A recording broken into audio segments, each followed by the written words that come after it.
رسول اللہ صلی اللہ علیہ وآلہ وسلم نے فرمایا، قیامت کے دن اللہ کے ہاں وہ آدمی، وہ عورت بدترین درجے میں ہوگا جو اپنے شوہر یا بیوی کے ساتھ ہم بستری کے بعد یہ کام کرے گا۔ ویڈیو آخر تک ضرور سنیے گا، پوری بات معلوم ہونا بہت ضروری ہے۔ میاں اور بیوی کا رشتہ بھی قدرت نے انسانوں کے لیے کیسا پیارا رشتہ بنایا ہے، انسان سوچے تو سوچتا رہ جائے۔ ایک وہ لڑکا یا مرد جسے اس لڑکی یا عورت نے کبھی دیکھا بھی نہیں، ملے بھی نہیں ہوتے، لیکن نکاح ہو جانے سے ایک دوسرے کی کل کائنات بن جاتے ہیں۔ محبت بھر دیتا ہے وہ پیدا کرنے والا دونوں کے دلوں میں، ایک دوسرے کے لیے زندگی بھر کا رشتہ جوڑ دیتا ہے۔ یہ نکاح کے بول ساری اجبنیت ختم کر دیتے ہیں۔ وہ لڑکی اور لڑکا جو کسی بھی غیر کے قریب آنے پر چیخ پڑتے ہیں، لیکن آج یہی لڑکا اور لڑکی اس نکاح کے خوبصورت بندھن میں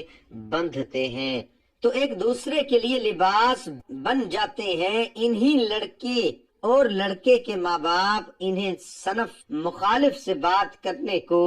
منع کرتے ہیں، موبائل تک کی چیکنگ کر لیتے ہیں کہ کہیں کسی کے چکر میں تو نہیں، لیکن جب اپنی اولاد کو اس پیارے سے رشتے میں باندھتے ہیں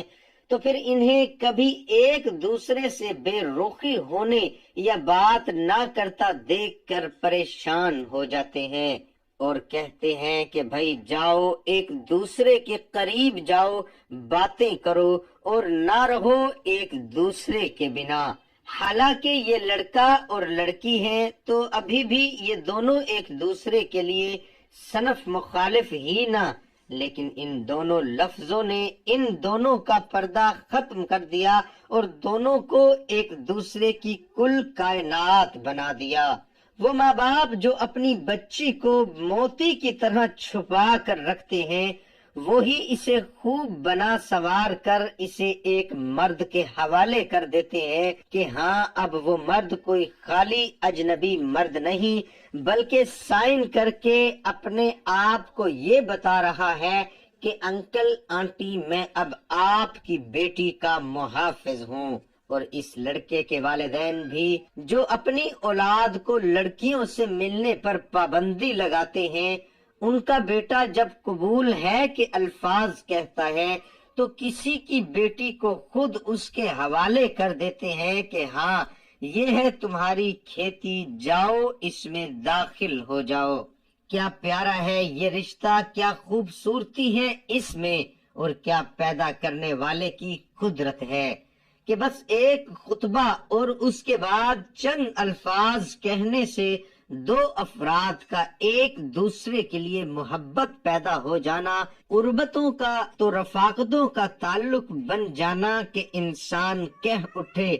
کہ ہاں تم اپنے رب کی کون کون سی نعمتوں کو جھٹلاؤ گے۔ حضرت عبداللہ بن عباس رضی اللہ تعالی عنہ سے روایت ہے کہ رسول اللہ صلی اللہ علیہ وآلہ وسلم نے فرمایا، جو شخص کسی مرد یا عورت کے ساتھ خلاف وضع فطرت حرکت کرے، اللہ تعالیٰ اس کی طرف نظر بھی نہیں فرمائے گا۔ حیوانات بھی جو عقل و تمیز سے محروم ہیں، وہ بھی شہوت کا تقاضا خلاف فطرت طریقے سے پورا نہیں کرتے، پس جو انسان ایسا کرتے ہیں وہ حیوانوں سے بھی بدتر ہیں۔ یہ بات قیامت اور آخرت ہی میں معلوم ہوگی کہ اللہ کی نظر کرم سے محروم ہو جانا کتنی بڑی بدبختی ہے۔ حضرت ابو ہریرہ رضی اللہ تعالی عنہ سے روایت ہے کہ رسول اللہ صلی اللہ علیہ وآلہ وسلم نے فرمایا، جو شخص بیوی کے ساتھ خلاف وضع فطرت عمل کرے وہ ملعون ہے۔ حضرت ابو سعید خدری رضی اللہ تعالی عنہ سے روایت ہے کہ رسول اللہ صلی اللہ علیہ وآلہ وسلم نے فرمایا کہ قیامت کے دن اللہ کے ہاں وہ آدمی بدترین درجے میں ہوگا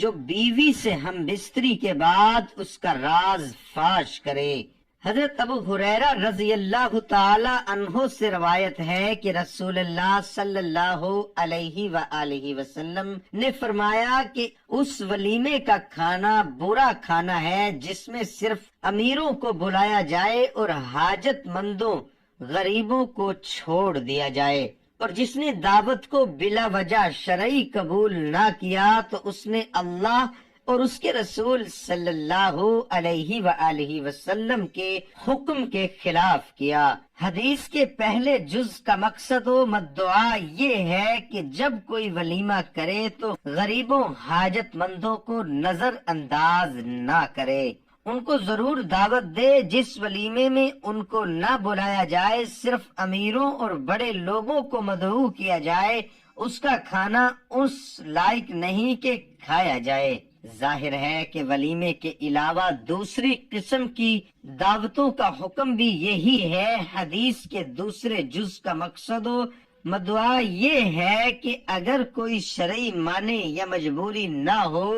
تو مسلمان بھائی کی دعوت کو قبول کرنا چاہیے، اس سے دلوں میں جوڑ پیدا ہوتا ہے، اور قبول نہ کرنے سے دلوں میں دوری اور بدگمانیاں پیدا ہو سکتی ہیں۔ اس لیے بلا وجہ دعوت کا قبول نہ کرنا اللہ اور رسول کی مرضی اور حکم کے خلاف ہے۔ حضرت عبداللہ بن عباس رضی اللہ تعالی عنہ سے روایت ہے کہ رسول اللہ صلی اللہ علیہ وآلہ وسلم نے اب ہم مقابلہ کرنے والوں کا کھانا کھانے سے منع فرمایا ہے۔ مطلب یہ ہے کہ جو لوگ ایک دوسرے کے مقابلے میں اپنی شان اونچی دکھانے کے لیے شاندار دعوتیں کریں، ان کے کھانے میں شرکت کرنے سے حضور صلی اللہ علیہ وآلہ وسلم نے منع فرمایا۔ ناظرین، اللہ تعالی ہمیں ان احادیث مبارکہ پر عمل کرنے اور اپنی زندگی کو سنوارنے کی توفیق عطا فرمائے، آمین ثم آمین۔ تمام دوست احباب کمنٹ باکس میں اللہ ضرور لکھیں۔